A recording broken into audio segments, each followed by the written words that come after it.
Max Fried is a New York Yankee. 8 years, $218 million for an AAV of 27.5. I love the player. There are concerns, of course, about the contract. I'll break it all down here. But first, we have our regular weekly episode coming out on Thursday. I think it's a really good one. Maybe our best one yet. We spent most of the episode on Soto, of course. We had our emotional Yanks fan friend as a guest, and he's angry at Soto. He was like, he got his money, F him, I'm done with him. So check it out once it's out. It'll be out tomorrow, which is Thursday.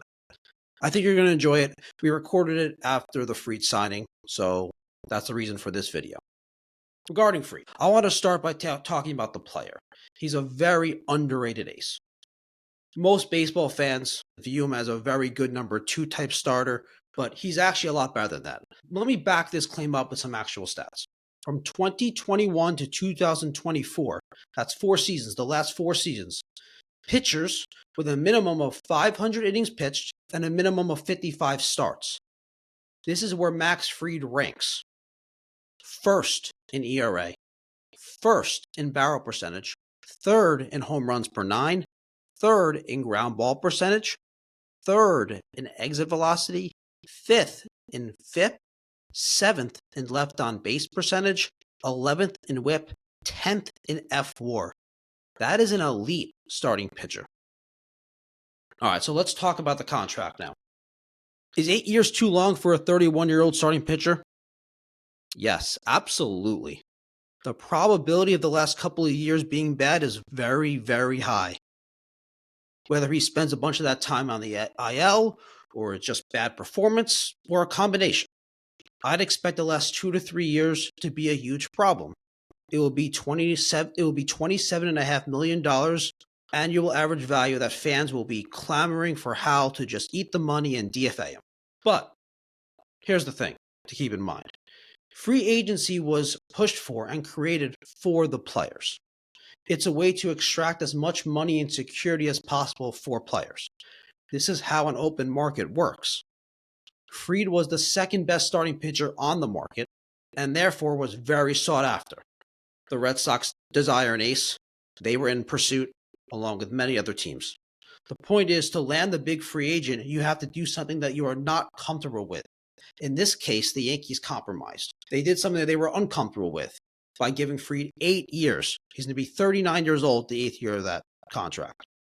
They are clearly not comfortable with that. It's not ideal.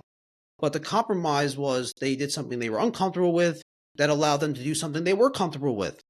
The $27.5 million AAV. This allows the Yankees to continue to build this roster for this next season, and for future seasons, it still gives them the flexibility to add to the roster, to sign free agents, to make trades, to always improve. Every offseason, the goal is to improve and get better for the next season.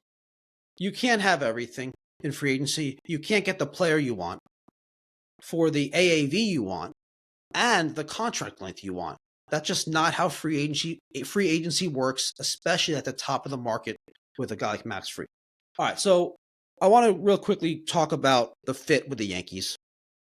It's pretty obvious, I think. You got a starting pitcher with a low ground ball rate, which I love. I love the left-handed pitcher at Yankee Stadium to counteract the short porch. I don't like the contractual fit. I don't like the idea of having 3 big money long-term commitments in the starting rotation with Cole, Rodon, and Fried. There's a lot of risk there.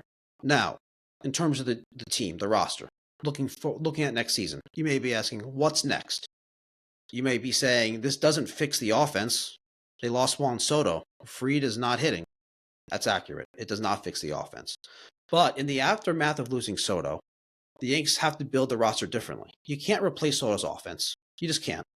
Bregman, Pete Alonso, Christian Walker, Luis Robert, Bellinger, Kyle Tucker, which I would love. None of those guys would replace Soto's offense, not even close. But how do you build a good baseball team? How do you win games? You score more runs than your opponent. Giving up less runs helps you score more runs than your opponent. So Fried is a great start.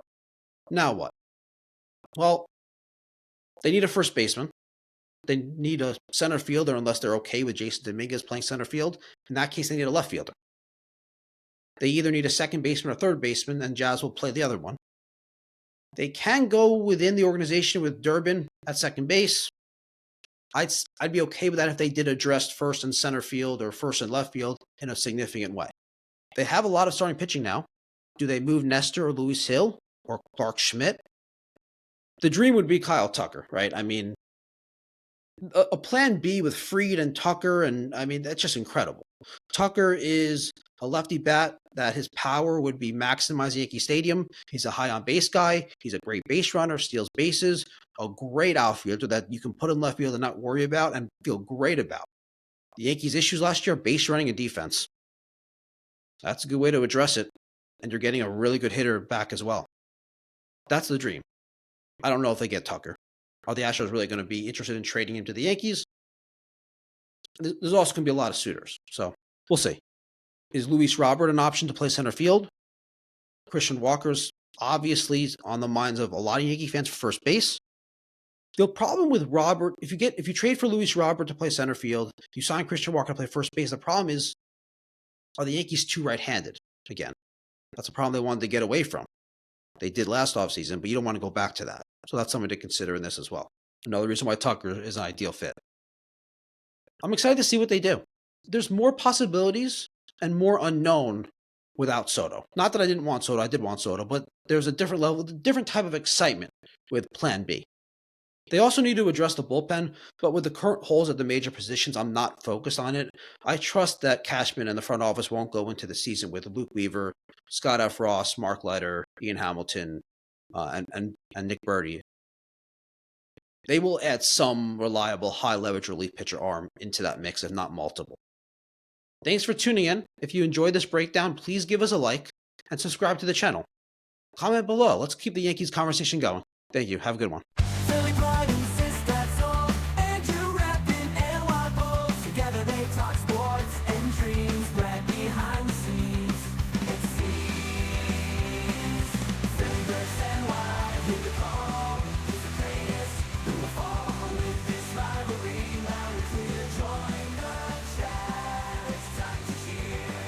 Sports and culture all in one. Catch the fire, feel the fun.